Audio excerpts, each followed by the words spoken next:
wel 'n lekker warm sitplek. En as jy langs jou geliefde sit, hou maar die hand vas om warm te kry. Ek weet nie wie se aan die koudste is of nie, maar dit help maar mekaar om beter te voel in hierdie tyd.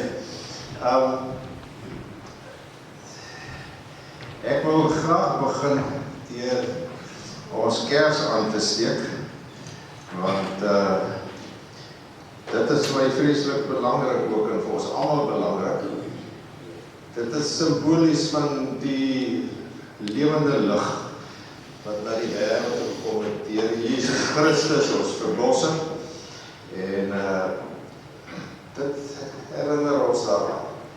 En dit is goed om baie keer sommer net so na 'n vlammetjie te kyk, né? Maak 'n mens rustig.